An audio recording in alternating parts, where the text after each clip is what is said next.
and in dialogues with each other.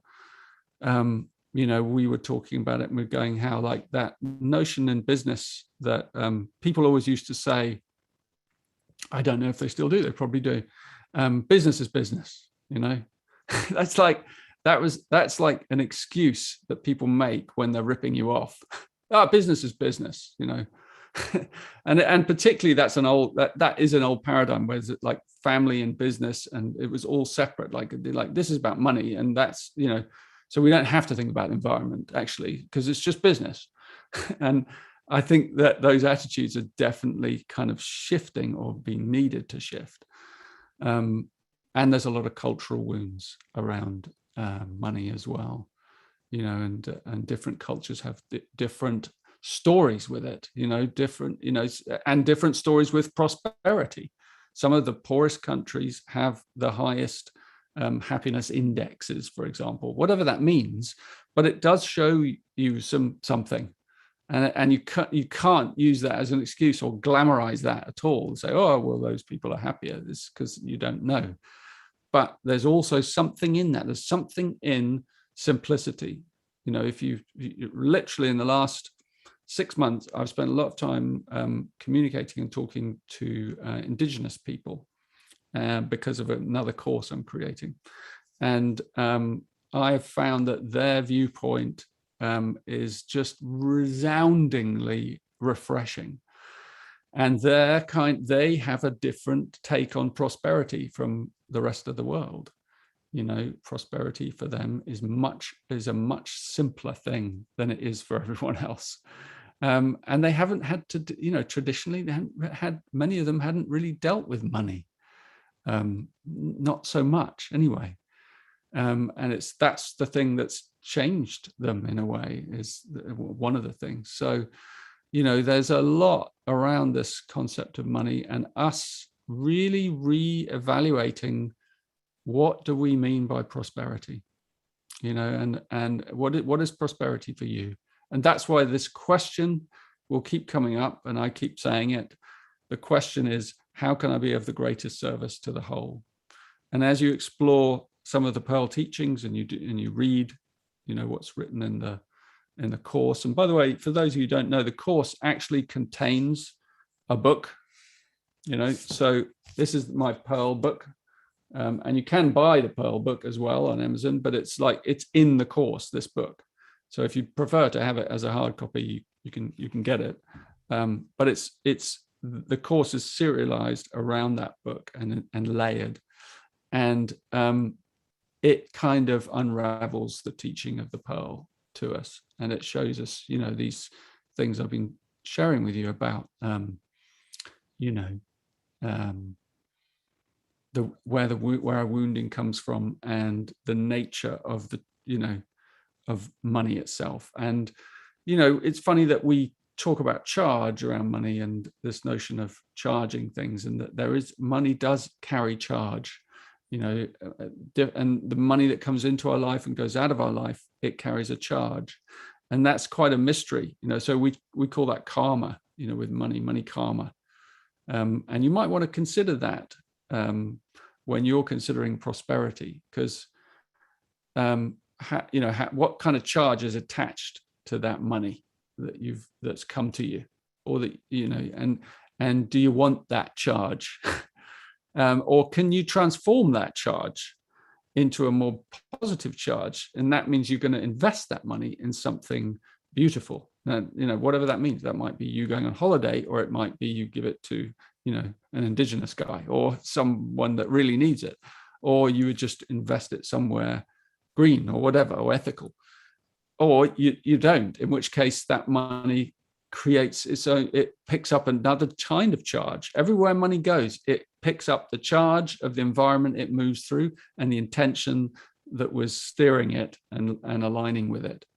And it clings to us, that charge clings to us. So even if you kind of don't think that's the case, that depends on where it's come from and how it's come to you. That charge will cling to you and stick to you in some way, and it can be hard. So but we're launderers, right? Every human is a money laundering machine, because we're transformational beings. So every force that comes towards us, we can transform it into something positive on behalf of the whole. So that question, how can I be of the greatest service to the whole, is an incredible question. And if every single human being one day asks that question deep inside their heart and lives that question, then we'll see the pearl. We'll see the pearl enacted.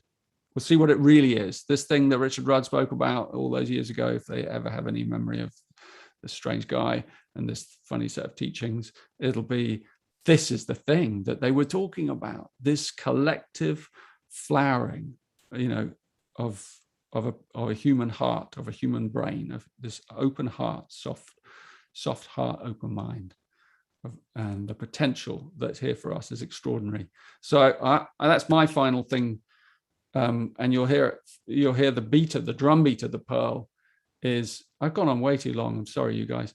The drumbeat of the pearl is very positive. It's the promise of, a remarkable, miraculous future. But that is also the promise of the Gene Keys. But the pearl especially is about this collective future that waits for us.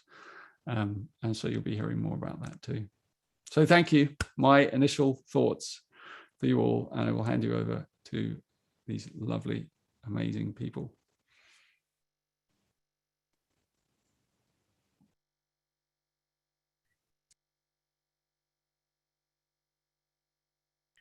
I'm happy to listen some more.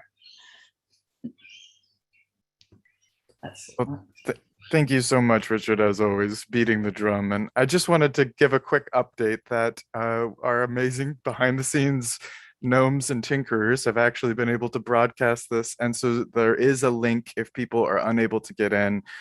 So I just wanted to share that we are continuing to find our way to bring everyone together.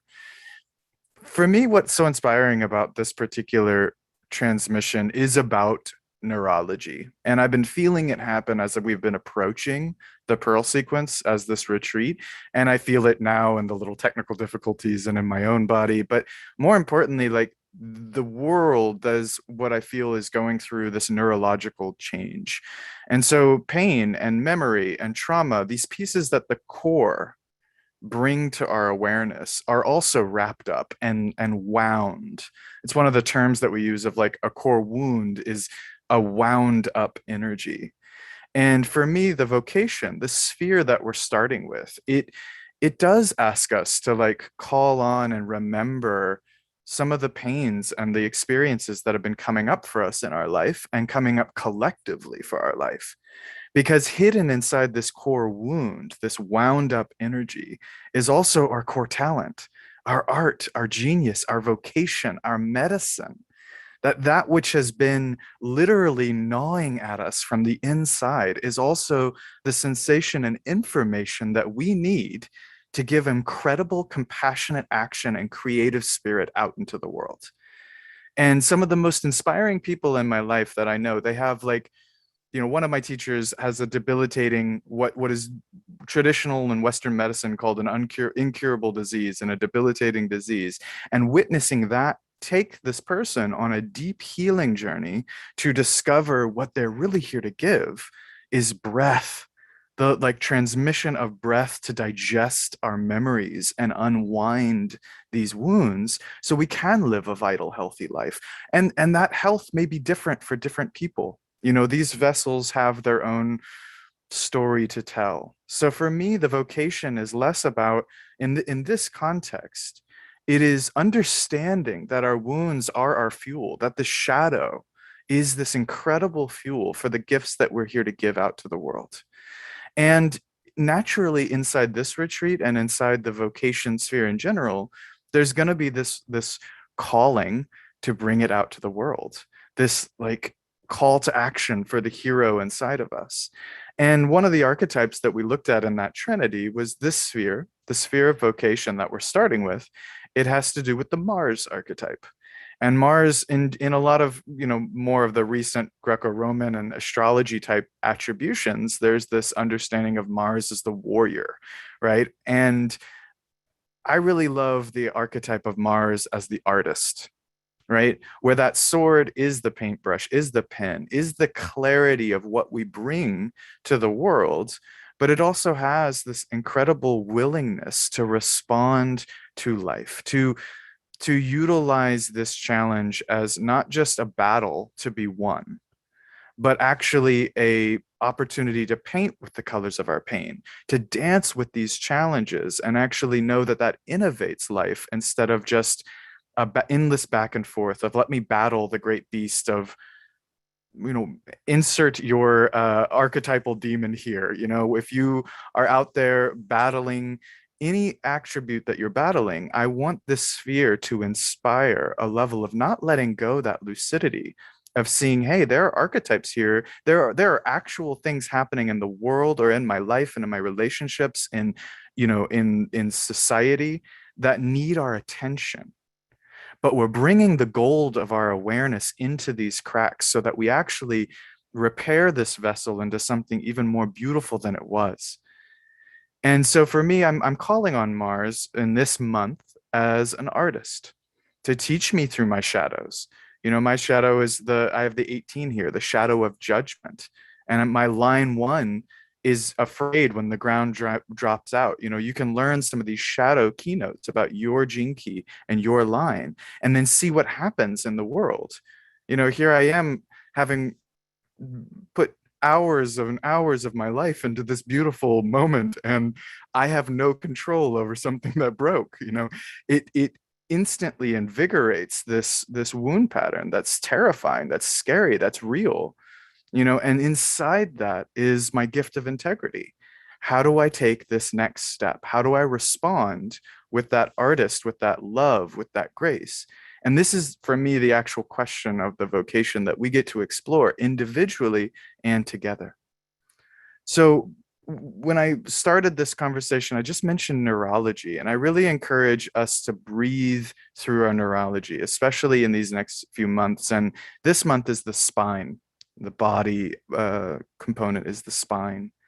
And so listening how this core part of you, something that's always been here throughout all of the different variations of your personality and your life and your experience, this core skeleton that's been growing inside you. And it's the structure that feeds all of our neurology in our body. So the shadow, we can tend to respond from like a clenched or anxiety driven or fear or anger, like listen to the neurology. And in this case, I'm not even saying change it. I really invite us to give space to what is happening inside the system, inside each little triggering moment. So a challenge arrives to our, doorstep, and it is a spark. These challenges that we see in ourselves or in the world, they are sparks. And there, I read this beautiful article by an incredible woman of color that I respect and love her wisdom in the world, Adrienne Marie Brown, and it was just perfect pearl wisdom of you have to give that spark room to breathe for it to really catch flame, conscious breath, and really honoring the spark.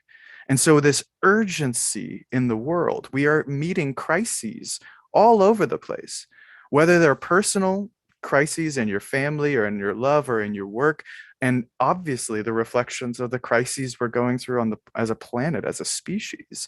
So these sparks are happening. That's clear. And what are we doing in response to these catalysts? And that for me is this giving a little more space. I don't know if this is right. I am honest to God doing this myself, and I don't know if this is right, but slowing down and bringing conscious, loving awareness to these triggers before responding and feeding the urgency, feeding the crisis, these little moments of taking extra space to bring this, to allow this shadow to reveal a new innovative gift.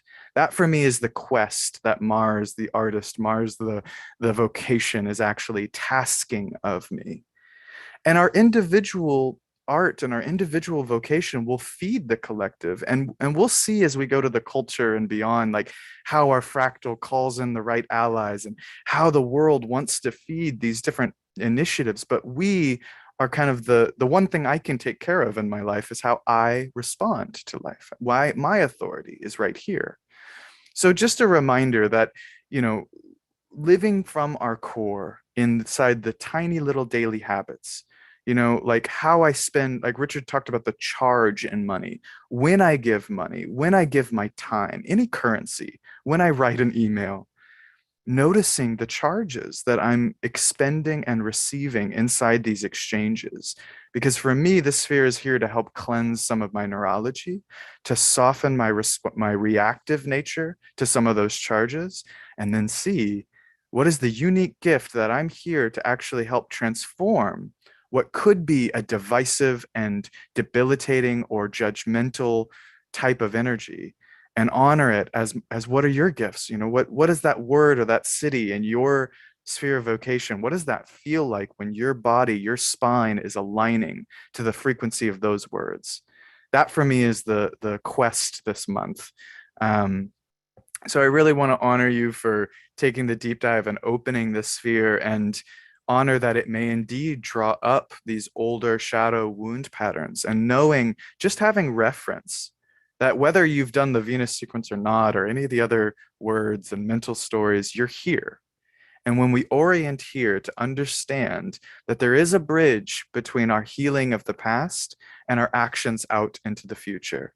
And for me, this vocation is asking us to make sure in little ways every day that I slow down and I breathe and orient myself here, so that my reactions can be responses, right? My feeding of the world comes from that compassion and action, with a willingness to be and learn and receive and understand, an open mind and a soft heart.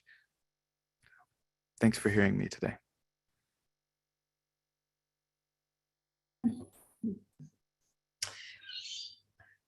It was wonderful listening to both of you.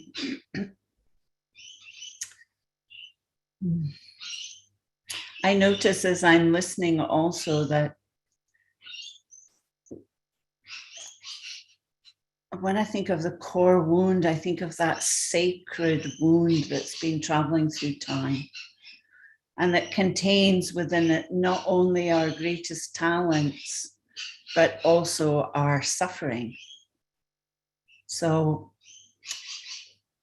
for me, that as that wound continues to unfold, it appears that there is more capacity to really open and embrace the prosperity that is there in the pearl. But I also notice for me when I enter the pearl, that my attention goes to Father.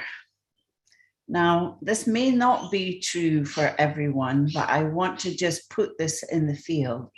In Venus, there's a lot of attention on Mother, perhaps because we start with first breath or womb life in particular, and how the sacred wound has been traveling, not only through our biological ancestry, but through our lineages, and held within these streams of consciousness until someone, and that's obviously all of us, someone who have come to look at shadow work and heal these core ancestral places, when we can have that capacity as every generation has evolved, or that the spark ignites to say, okay, it's time now. It's time to go inside. We've done so much outer traveling. You know, all of these pioneers that pioneered the planet, and science and engineering and all kinds of things. But now we need to go in. We need to go in with the breath, as Elijah said. We need to be willing to go to that place that maybe tremulous, as you can hear, in my voice. So at the moment, I'm really feeling that core. You know, that for me, it's the 13th gene key. So it's really all about empathy and discernment. And the biggest fear of the 13 is to feel too much. So sometimes I feel that that's maybe the truth for all of us. Do we dare to allow ourselves to notice how this mental construct gets fused? When I saw the sun and I saw that fusion, we cannot enter the mental plane without also noticing the entanglement of the emotional body. But for me, I can see that place where I notice old stories that suddenly appear.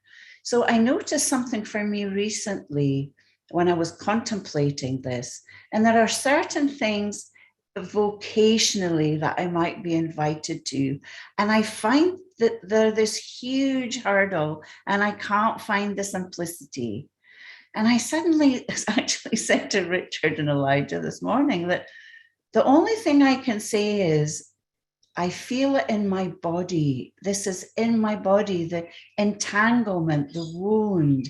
It catches my breath. It's like I notice I have to consciously put my attention on breathing. Otherwise, all the energy goes up into the head. So when I put my attention there, I felt like, this is really crazy. I suddenly am noticing this 14-year-old. And I'm thinking, what does this have to do with this current issue that's happening for me? And then I could hear the voices of these teachers telling me I can't do it. So it seems that in my life, the things that I have that are asked of me have a creative way of moving in the world. So at 14, I'm at school. Everybody's being asked, remember this is a very long time ago, you guys, you have to tell the teachers what you want to do when you leave school. You have to have a vocation. So I'm a singer. I was already singing in bands. And I was told, well, you can't do that. That's not a proper profession. So that has stayed with me, that proper profession. And I just wonder how many of those little mental programs are going on that we might not notice at all. These little thought forms that create blockages in some areas, whether it's through our love, through what we are bringing to the world, through our love of the planet. What is it that creates that stop? So I've been contemplating that in a very practical way as I listened to these two gorgeous men who were talking about it in all kinds of ways. But I feel like I could see that issue with my father also, who was a musician but couldn't support a family. So got other jobs, that he was miserable and not present. And I start to think about what is the role of the Father in bringing us into the world, the physical world, showing us worldly things, or what was the emotional availability? And how does that relate to my inner masculine? And in some of the psychology, it was only in the 70s that we even started to explore the role of a father in a family, and to see how I have to see this please forgive me, in a way that very often the more masculine being takes on the energy of the father and emulates it in some way, or tries to refuse it completely, even although it's there. And the feminine finds it in a masculine version of the father. So I start to notice how these intricacies stop the simplicity of the flow. So I invite us all to really see, what is this sacred wound that is actually our greatest talent? And how does it, the fact that it lives in Mars and we're in this Mars, Jupiter, Sun energy, what is here for us from the ancestral lines and the lineages? And how did it get entangled with money and wealth? And what are the wounds around money and wealth? And the last thing I would say is, as I was listening and I'm thinking about this as the mental plane, is that I remember the story from Gurdjieff, and it's a story about a horse. Well, there are horses, 4 actually, horses, a carriage, a driver, and the carriage is the body, and the horses are the emotions, and the driver is the mind, and the spark is asleep in the back. So it's good to notice how even in the smallest moment of unawareness, there are old programs that are running, that are maybe preventing the fullness of the prosperity. That's all I'm going to say on that very practical kind of note of how to notice what's happening.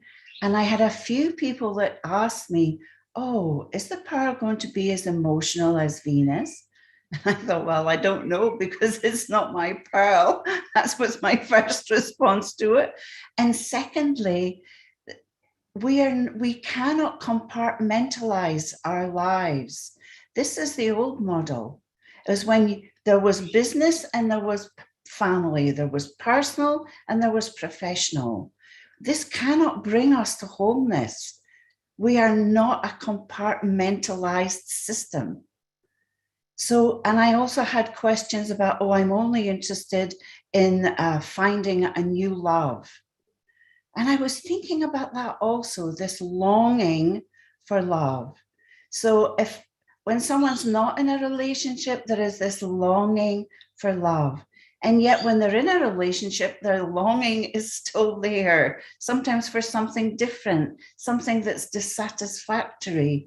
So we cannot tie up our love as separate from prosperity. In fact, for me, love is the heart of our prosperity.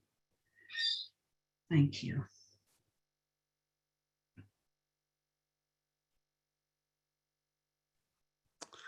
Thank you, Tamara and Elijah. Lovely introductory talks. Love listening to you too. So we thought we'd kick off. We've got half an hour, and we thought we'd just like crack into the lines, because everyone loves the lines and they're very animated and fun, and I think you'd just enjoy it, and so would we. So and the, they're a lot more focused, because and if you don't know what the lines are, well, I'll let Elijah tell you. But you can put a slide up, Elijah. Yeah, I'll show just real quick to make sure that you know how to find your line. Is if you're on your Pro Retreat homepage, if you scroll to our current contemplation, you'll always see this little decimal number, or even here it just says line 1, production originality. And you can learn more about your line with the Go Deeper button. Or if you're looking at your profile, you'll see 18.1 is my vocation. So we're looking at the second part. This first part is the gene key, and the second part is the line keynote. And we'll share this slide as well with the replay and resources, but we're going to be exploring a little bit, igniting the spark and these 6 lines of vocation. And so we'll go through each of the line, and you can find out which one you are, but it's also so vital to listen to what are other people's lines, what are the other lines and the story that's going on inside them, because though we are a single individual, we are interconnected. So we are constantly interacting with these lines, either in ourself or in the world or relationships. How's that? Perfect. Really great. And we'll each kind of riff a bit with them, because we all love the lines and have different views on them, but just different lenses. And I, when I created the pearl, it's sort of a bit of a joke, really. I created the keynotes of the lines in sort of terms that were from business.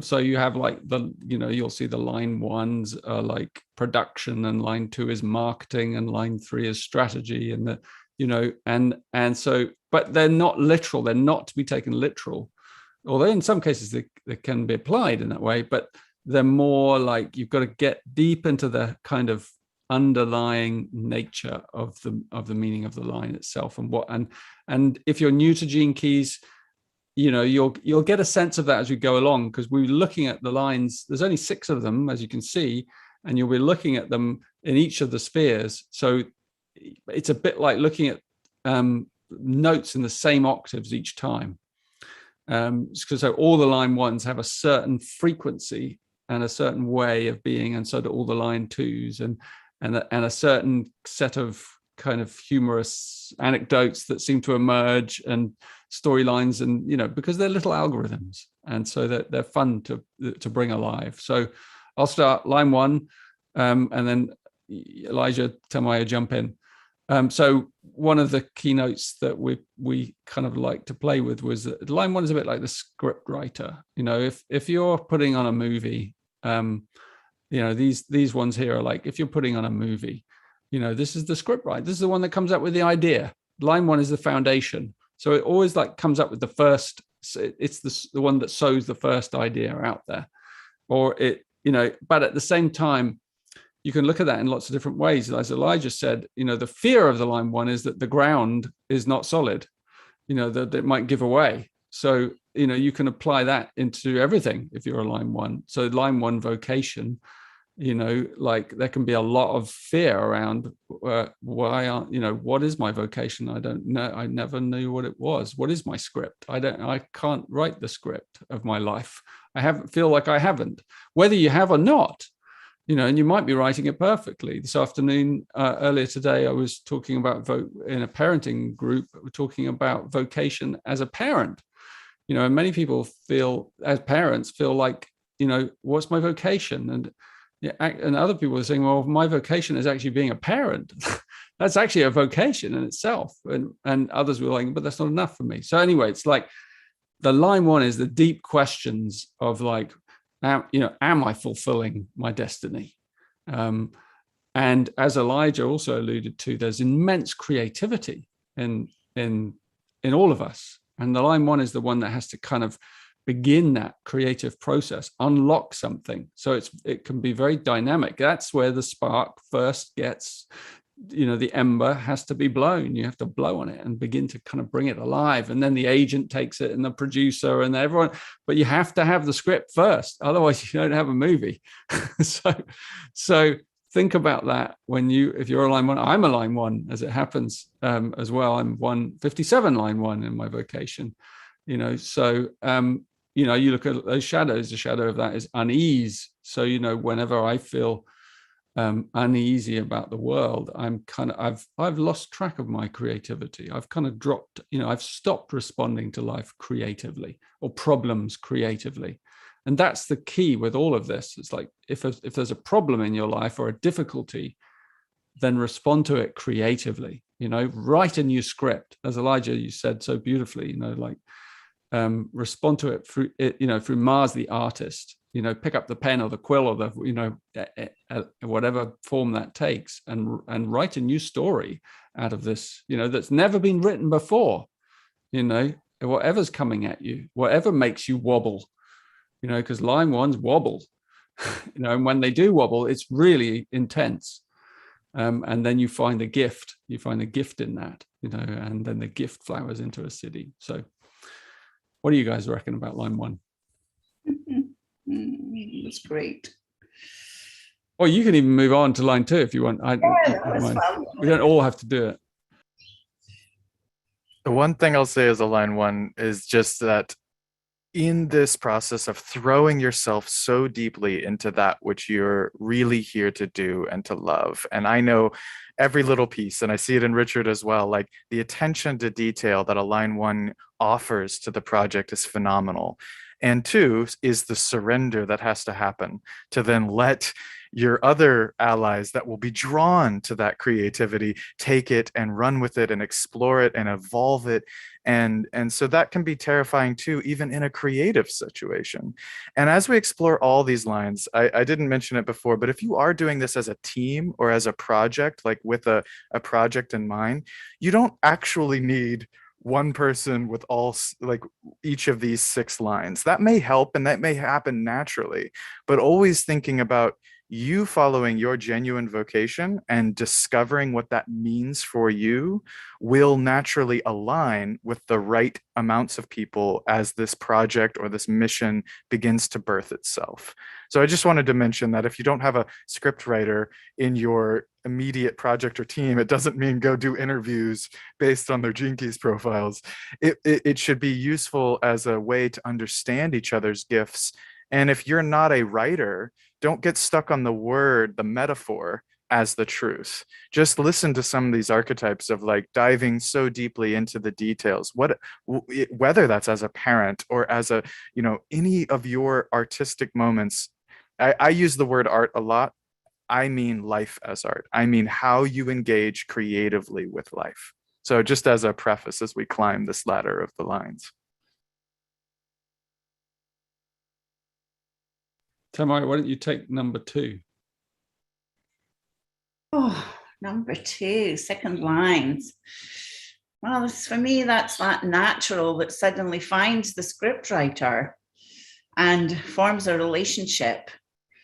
And I think it's through the intimacy of the second line that the first line thinks, okay, maybe I can trust this person with my precious cargo, because this is a total birthing process for the scriptwriter. And for many scriptwriters, they never leave the cave. They never leave the drawer. The painting is put in the garage, or the work of art is never seen by anyone. So there has to be trust. That first point of contact needs to be from the enthusiastic, intimate nature of a second line that still includes the first line. This is what's really important. My experience of first lines is a first line is fantastic in any team as long as it's got their piece. This is their world. Don't get in there. Don't step over the boundaries. Or if you're going to ask them, make sure that their foundation is secure. So I feel that natural flow of the second line is able to really work well with that scriptwriter in that line 1 and invite it out. But actually, it's inviting the work out. If the scriptwriter doesn't want to be seen and he wants to stay, behind the scenes and just be acknowledged when the production happens, that's okay. But there's someone that can intimately take care of this precious cargo. Yeah, and line 2s are all about this lovely word refinement, and don't, again, like, let's not be too literal here. If you're a line 2, it doesn't mean you have to go and find a line 1, or you yourself are not a creator or an artist. It's not about that. It's just, these are just kind of broad modes of interaction. So the line 2s do, like the agent, they tend to flourish. Their prosperity begins to flourish through one-to-one relationships. That's the nature of an agent, right? And or whether it's a secret agent or it's all about, like, you've got to have your connections, you've got to know who's who, and those one-to-one relationships are actually where you build your creativity, and your prosperity flows through those connections, those personal made one-to-one connections. That's what it's really about. And also line 2s are very visual, which is about the expression, like the line 1s, and it doesn't mean line 1s aren't visual. It's just they're kind of inward, whereas the line 2 is like visual outward. How does it look? Does it look right? And is it beautiful? Is it aesthetic for others? Is it going to catch the world? Is it going to catch the attention? That's the nature of how the agent says, well, that's a great script you got, but it's going to need to go through some changes if to meet the audience of today, or do you know what I mean? It's got they refine it, and again, doesn't mean it's not your creativity. You could do this with your own creativity, But it's your emphasis is not going to be going down in the cave. It's going to be, how can I make this so that others will see it, or the right people will see it, or these people will see it and understand it. And you'll have a gift visually, to be able to do that. And you'll also have the gift of knowing, of creating these relationships, as Tamaya said, that can allow the prosperity to begin to flow out from the foundation out into the world. And you're going to see that this story builds because we're building from the foundation up. And how does prosperity get out of, the formless into the form of the world? Mm. And as it rises to this line 3, this producer, and I love this word, adapting to the strategy. And one of the things that you'll notice in the line 3 is change and mutation and experimentation and moving around from person to person. It's not just the one-to-one relationships. It's how do all these different alchemical pieces kind of meld together, and sometimes in a chaotic way, right? We can't always plan what happens the day of shooting, as we found out today. So how do you adapt your strategy to what the universe is actually bringing? And so a strategic mind, in a kind of, if you're trying to overlay strategy on top of reality, you tend to get it bounces up against your ideal that you're trying to force onto. Life is wild and untamable in places, and it's unpredictable. So for me, I witnessed my friend here with the line 3, and I know that she provides this incredible coherence by listening. There's such a deep listening and a willingness to be in the craziness of the alchemy long enough for the alchemy to really shine and produce something incredible. So that for me is that reminder of the line 3 is don't leave yet. Right? Like hold that cauldron just a little bit longer, like listening to the whole, the yells and the cries and all of these different pieces, because you are able to meet humanity on any of those peaks and valleys. You can meet them in the darkest places, and you can make them at the highest, ritziest, fantastical places. And that's a part of its mutation, is really listening to the many different threads and then aligning us all to a current. And probably mutating that status quo from the inside, right? You're not just crashing everything, you're actually changing it by listening to this current. Beautiful.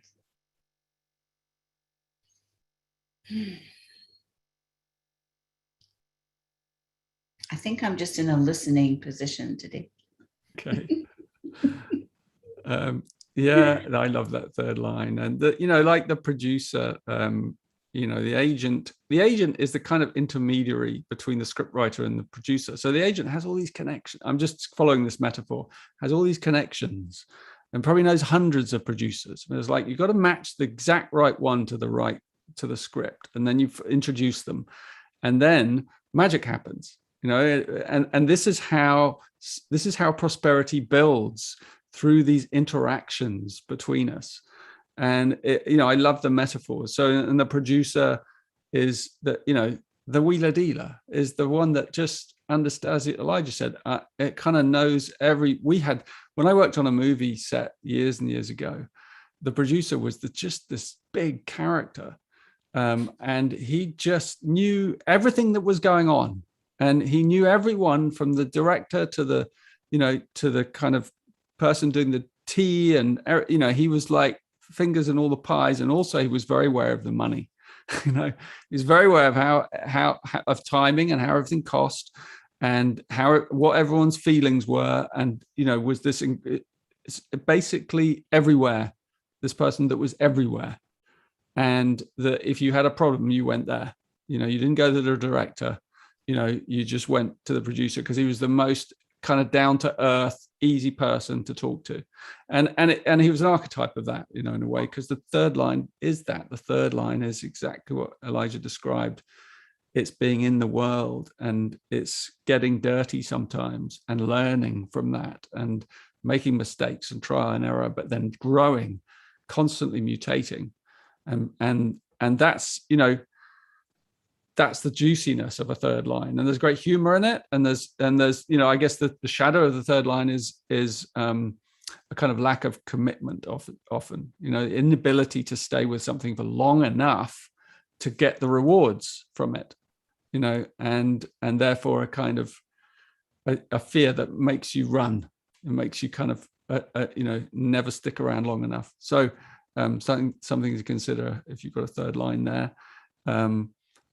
You know, find a vocation that's that's like, you know, that can shift and change, so that it fulfills that third line part of you. Otherwise you're going to feel trapped. Yeah. Elijah, do you want to start line 4? Sure. The director is the role and influencing from the heart. And, you know, I see these come alive in people that I know and respect. And there's an amazing mentor of mine in my life who has that line 4. And when she believes something, you believe something. It is just so palpable that this is that it also has that word sales, which I know can be very triggering for a line 4, to be fair, because it's like, well, I don't want to be in sales. That seems like, but what are we really talking about? There's communicating and influencing from something. Again, I think that the line 4 has to believe it so deeply with their heart and soul that this is a worthy mission or message to share. And when that vulnerability of like, I'm letting myself be a part of this project, this virtue, this value, what radiates from that can be so palpable and influential to those around you. And so a good director in that sense is very heart-centered. But the line 4 has a focus, you know, and in its detriment, maybe sometimes it's stubborn or it's the politician that actually doesn't let you know what it's feeling. It just kind of keeps you at arm's length, or the people pleaser that's never really solid in their version because they're always giving away their energy. But that healthy line 4, it's aware of the collective field. In fact, it's breathing and in training with the collective field, but it also has a healthy focus to it, right? And so when that director, you lean on that director to know, like, what scene are we in, right? Like, really help me focus into this moment and feel this moment. Now, the director will never be able to force someone to feel something, but they invite you into that experience. So whether you're literally selling, you know, selling a product, do you really, you're selling your heart's truth, you inside this product, right? And that's when I see someone who genuinely believes in something, I don't feel that same ickiness around sales, right? It's like, now this is something that's radiating from the inside out, not someone trying to pull me in for pieces that don't feel honest, that don't feel authentic.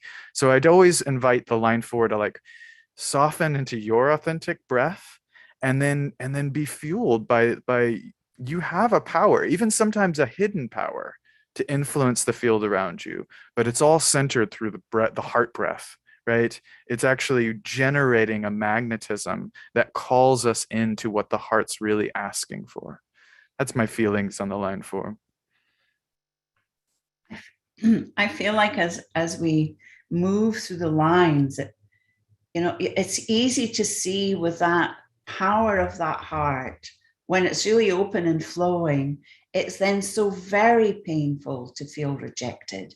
When someone is not as sensitive to what you've just explained, and so beautifully, Elijah, is when a line 4 is there, I can listen to them. I might not even be remotely interested in what it is that they're inspiring, but I'm inspired by them because they're captivating in that. And when I think of the line 1, you know, that script writer with the fears that the script writer has in that line 1 about his creativity and the repression and often the hiding, you know, that hiding because maybe it's not good enough yet. And then the second line, that, you know, the second line will flow on if it doesn't feel it's a correct call. When the second line has to also feel like that it's received by whoever is in its field. And then that third line, you know, it's that adapting to the strategy is those moments of hearing again and again, oh, you're changing again. Of course, we're changing again. Life is all about change. And that third line really can see what is required. So for me, it's beautiful to see all this weaving of what goes on between these different streams as they're interacting together and how deeply interdependent we are. Beautiful. And if you're a fourth line vocation, then really kind of contemplate the power of one thing, you know, like the real power of one. Like the third line is the power of many things. But the fourth line is the power of one thing, really focused, you know, and just contemplate that, like how awesome that is when you direct your energy, you know, towards that one thing, that one question, you know, how can I be of the greatest service to the whole, for example? Great question to direct. And then the fifth line, you know, manager, or sometimes also could be promoter. This is the one that organizes all the information so that it reaches the widest, you know, the world, essentially, guiding others towards the mission. It's a great word. I love that. I love that expression, Elijah, guiding others towards the mission. And so, yeah, the manager is like that kind of traditional person at the top of the hierarchy. But you know, a really good manager is someone that actually isn't kind of, it isn't in that kind of that power struggle position, but actually is generous in their power, in that they listen, you know, they're empathic, and that they kind of they're listening both to the audience, which is going to be more about line 6, but they're also listening, you know, to all the pieces and the players, you know, and they're listening to the director, and they're, you know, and they're kind of this incredible magical intermediary that gets the thing out to the world, because they have the capacity to organize the information units or the people in a system so that it kind of creates coherence. That's the real key word also for a line 5, coherence. You know, and that's something that happens through the kind of savvy of the fifth line. It's a gift. It's an inherent gift. Each of these lines has an inherent gift, you know, and it's that ability to bring coherence into a group consciousness, or a group, or, if it's a product line, it's like to get it absolutely perfectly situated so that it reaches the audience in the perfect timing, in the perfect way, and all the people are lined up, and everything's organized. That's like that metaphor. So, but it's a real skill of authority, you know, of ownership, of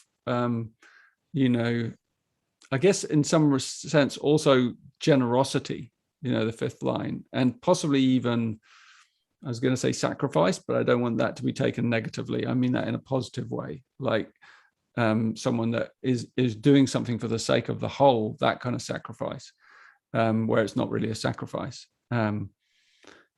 Yeah. So do you want to add to that, either of you two? I also feel that for the fifth line, for when they know their team, there has to be a measure of trust in everybody in their team. Otherwise, the fifth line micromanages. And then that's when it gets lost. So it takes that wisdom that is so clearly there and that clarity of pragmatic wisdom that is there in the fifth line, that really sees, they're overseeing it, and they can see what's going on and taking care, but they are no longer feeling like they have to micromanage. They don't need to fix it. They have a team. So I feel like that's an important piece also for the fifth line. And if you don't feel like you have a team yet, or you don't feel like you've been put in a position of power where you can express that part of your mastery, a part of, for me, the line 5 is healing some interference patterns and understanding these power dynamics inside yourself and in the systems that are around us. And for me, that guiding to the mission, it's like you being genuine with your voice, with your charismatic practicality, with your unique magic, long enough, because there are systems that have been corrupted and corroded to not let that voice be fully heard. So honoring it's a part of your healing journey, as well as it helps us as a collective guide to these new systems. And in that is a journey of listening and modeling for ourselves. Watch my defensiveness. With all my line fives, it's like, oh, I have to be careful of my defensiveness while also guiding the energy, while also being willing to have my voice, it's going to have a disruptive quality at times. So it's a very full of care. All of these, we have to be full of care with these lines and with these superpowers. But this is a part of that vocation, is like we do our inner healing work to respond, so that as that line expresses itself more and more, we're feeding that initiative that we're growing into. Yeah. And then we come to the sixth line. And you remember this began with a script, the story, and it just began with some words on a page. And then none of it can happen without this sixth line. Because, in our myth, in this allegory, it's the investor. And the investor sits like a little bit separate from everything else. The investor kind of comes in from the outside and looks at it, and maybe looks at the script, and maybe but it is not involved in the process itself of the movie making, at least not at the beginning. And so they kind of a little bit, they up on the top, they could be put on a pedestal. Shh, the investor's coming, everyone behave, and are they going to say yes? Are they going to kind of give their resources, their blessing, if you like? And the sixth line has that kind of, I don't want to set them apart, but it is a kind of role that is different. But once the investors kind of decided, yes, this is a thing I want to invest in, because the investor is the one that's looking far, far beyond. It's not just about making money. That's the investor is thinking of the whole.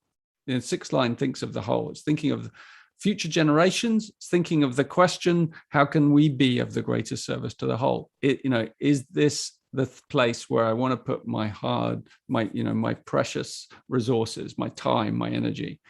And if it has all the elements that meet the criteria of my greatest vision, to nurture that highest vision, then I'll say yes to it, and I'll get completely behind it.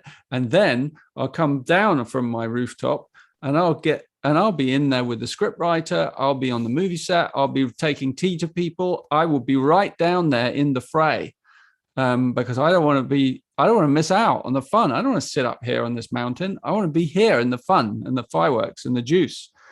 And that's a big step for a sixth line in their life. Like they have, because they have to kind of find a way to include themselves in a process that feels right for them. And otherwise, they're quite often can feel they're on the outside. They're an outsider. They're on the fence. And will the world understand my gifts? Because the sixth line kind of has that far-seeing view that is rare, actually. But given, like, if you think of the world today, a sixth line reality is coming online. The six lines of the world are beginning to have an impact. They're beginning to be heard. They must be beginning to be heard, because you can see people are beginning to listen to those views, to that, like, is it ethical? Is it long lasting? Is it sustainable? Is it for the planet? Is it for everyone?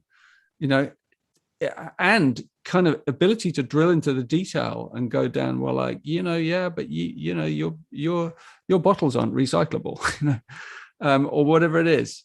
That sixth line is really holding a high standard, a high set of values, and therefore, but first of all, it has to come to that. It has to trust in that. It has to believe, and then they can come and find their place in the whole. But it's a bit of a journey to come in, to trust, to make that step into being part of the whole. But once the sixth line has if you're a sixth line vocation, you find something that you feel like you can give your trust to, a community, a teaching, a thing, a people, a product, a life, a family, whatever it is, a community, a place, land, whatever, somewhere that feels right, that aligns with the highest vision that you've held since you were a child, then that step to say yes is the most powerful step in your life.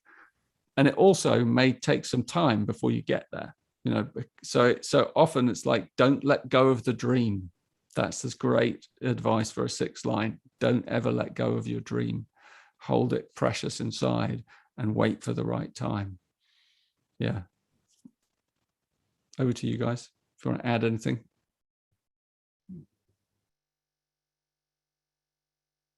All I'll say is use your gifts and your cities here in any of these lines. How do I invest my sense of harmony and equilibrium, or how do I invest my integrity into because it isn't just money. And of course that may be a part of your journey, and thank you for feeding with that particular currency, but our gifts, our real experiences, our time, our presence, these are all magical currencies. So how do I manage with teamwork and synergy? How do I direct with clarity and intuition? So play with those words and those cities, and then let them take you on a journey, right? Because it may not be immediate, but they'll speak to a part of you. And that is what the Gene Keys and this whole journey is about, especially if you're new. You play with these words next to each other, you drink them in, and you see the synchronicities show up in life so that you are teaching you from the inside out. When I saw that word investor the first time, and I needed to play with it, and somebody has asked the question in there that maybe one of you guys might answer more fully, the difference between the investor and the philanthropist.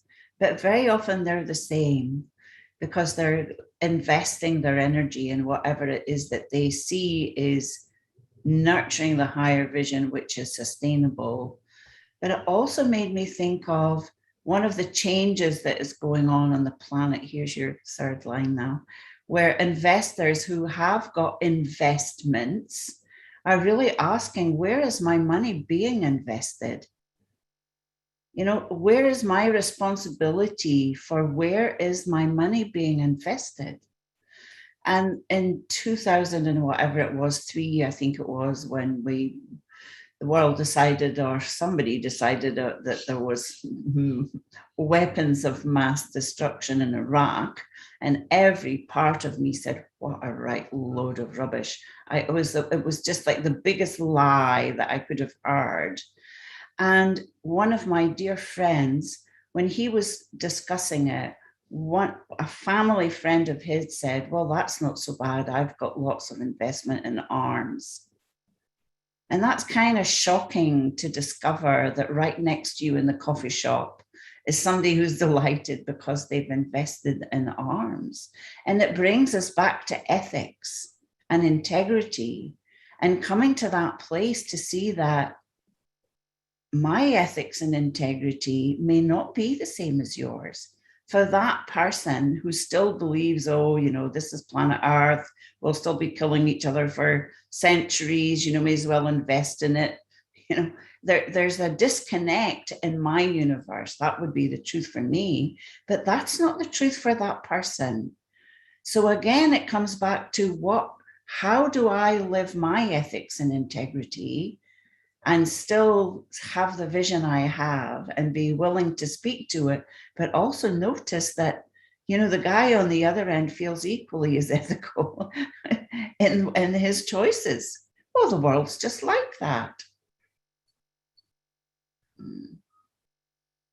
So that was a nice little journey. Thank you both for going along there. I hope you all enjoyed it. Some things to think about anyway, and perhaps a nice way to begin looking at the pearl by looking at these lines. Let's you can put that slide away if you want, Elijah. Oh, that's a nice one. Yeah. As we said, as Elijah said earlier, that our pain, our suffering, our trauma, sometimes our irritation, the unexpected, these mistakes that we appear to make in our lives, they are where the juice is, they're where the gold is, they're how the pearl gets built around an aberration.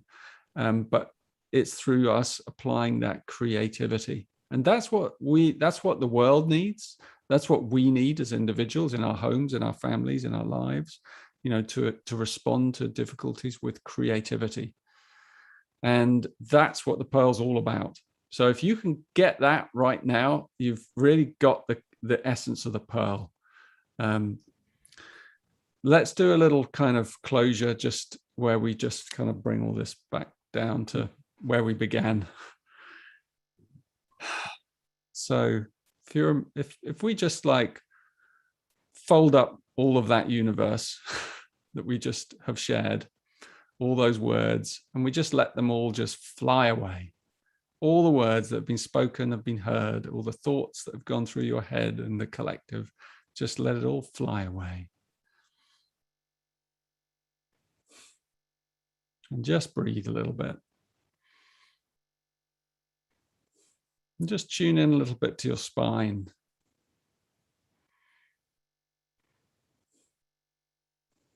Feel the strength of your spine, the suppleness.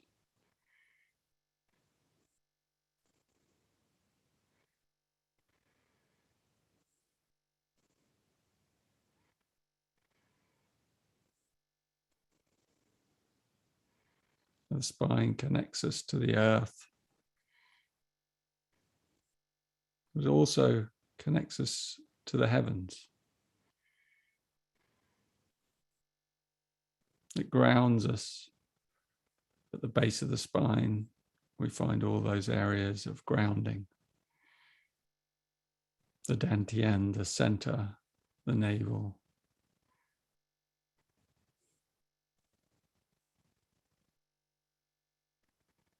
Deep, easeful, relaxed grounding in the physical body.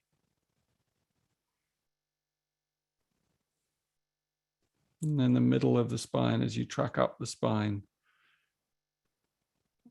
you'll find the heart, softening heart.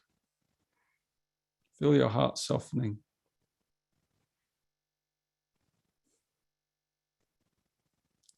Imagine you had a pair of angel's wings and they connect to the back of your heart. Soft wings, and feel them open. And breathe in that openness, that softness.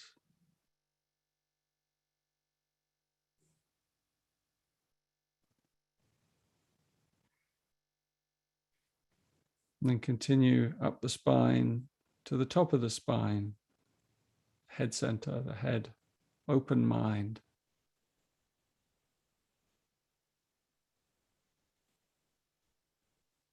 Sometimes seen as the empty mind, but it's the open mind, open to the cosmos,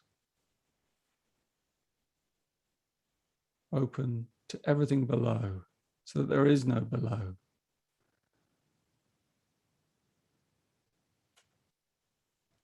And then feel the connection between the base of your spine and the tip of your spine, the tip of your head.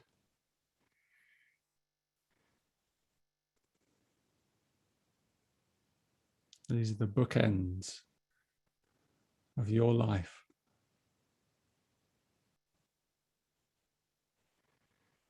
And all the mysteries of your being are contained in the script of this book, of your body, your life.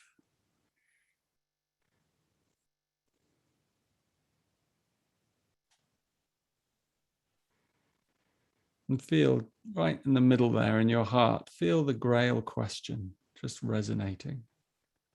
How can I be of the greatest service to the whole?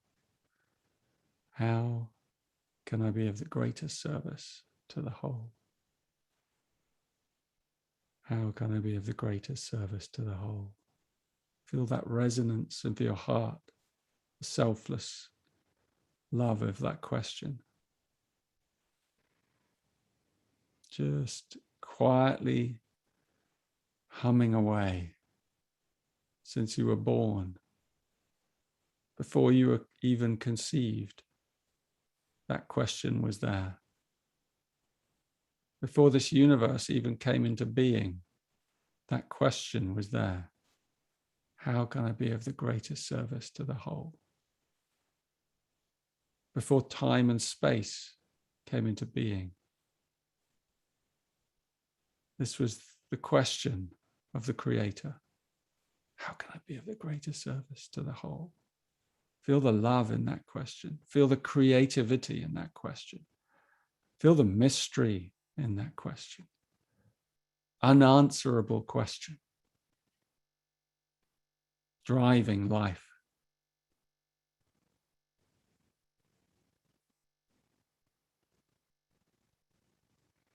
And take that question deep inside your being.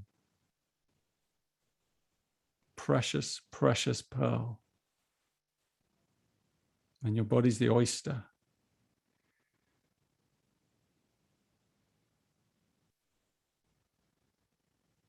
You're going to treasure this pearl, this question, in your heart, in your soul. And these 4 months, you're going to give it some time. You're going to give it some space. You're going to listen to it.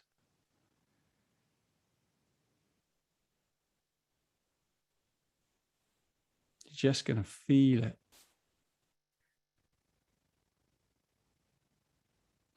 It's the answer to all questions. Every question in the universe. This question is the answer. It's an irony that the answer is a question.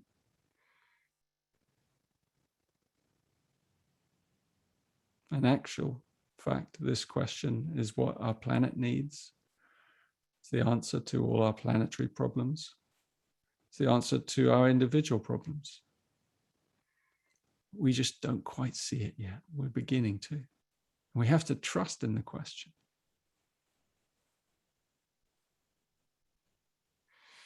So as a community, tracking this pearl, this amazing teaching, let's all hold that question together.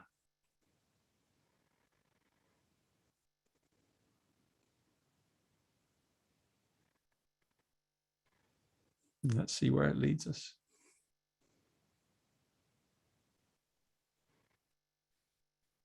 Thank you all for me, for being here. I've really enjoyed this beginning and looking forward to the continuation with you all.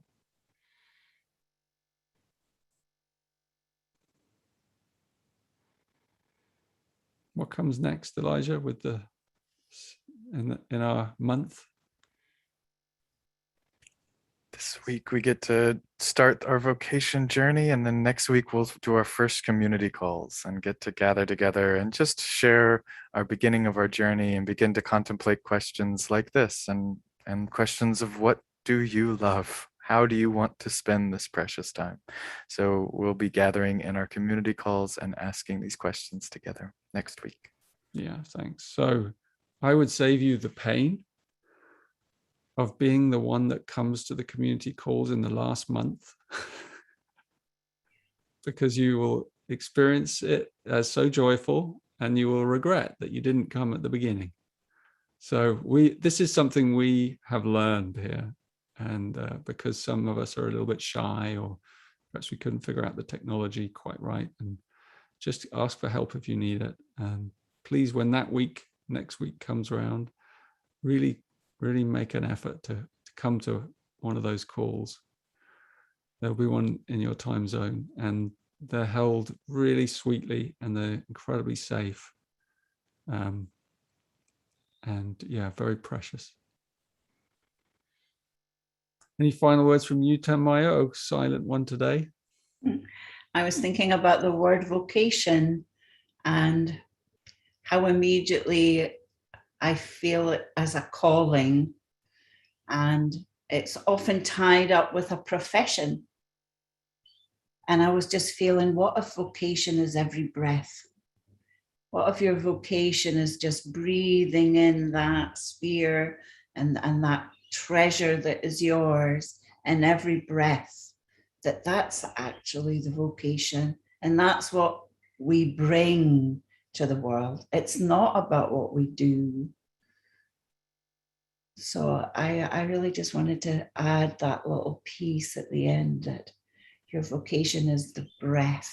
Mm. And look at your city, look at the city of your vocation, that highest essence. That's really your vocation. Yeah. So get into that word and what it really means. Hmm. And then you can put aside everything else and just do that.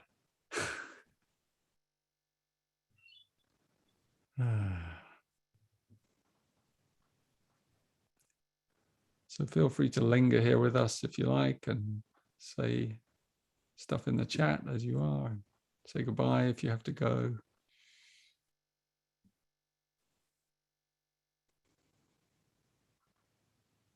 In my little third line world, whilst you guys were talking and I was drinking it in, and as you were talking about the lines, I was so grateful that somebody else was talking about lines after talking about lines for months on Clubhouse. Yeah. Have you finished that process yet? Are you still doing it? No, we're in the transpersonal now. Bless Howard.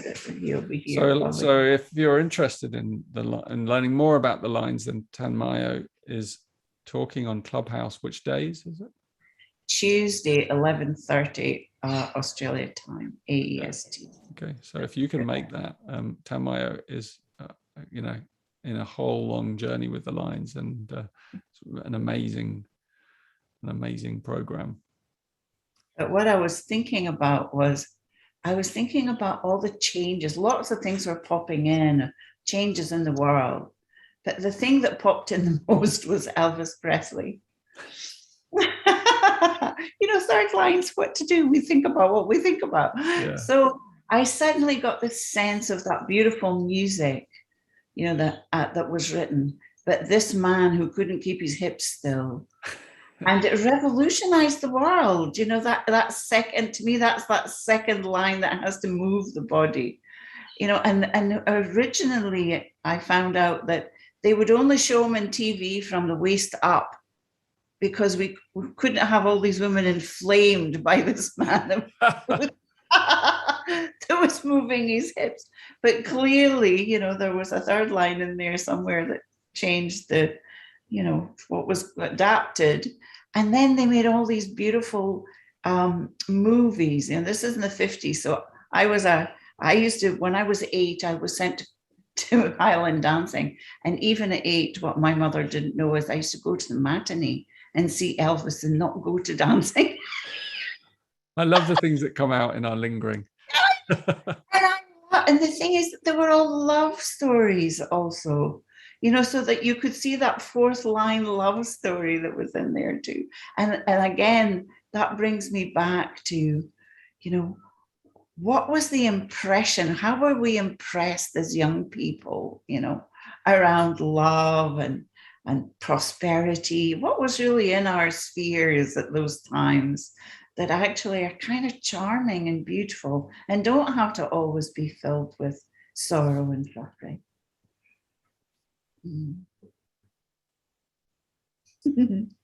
Yeah. I think of things like Hair, when it first came to London and everybody was crazy. There's a nude person in Hair in the West End in London in the 60s.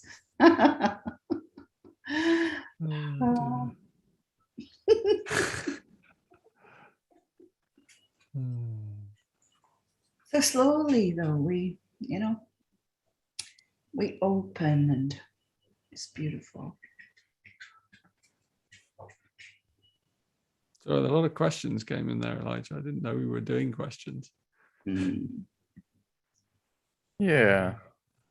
We weren't necessarily doing them, but we are going to be having, in 2 weeks' time, we'll have 2 different Q&A sessions, and that's where we spend a lot more time in the Q&A box.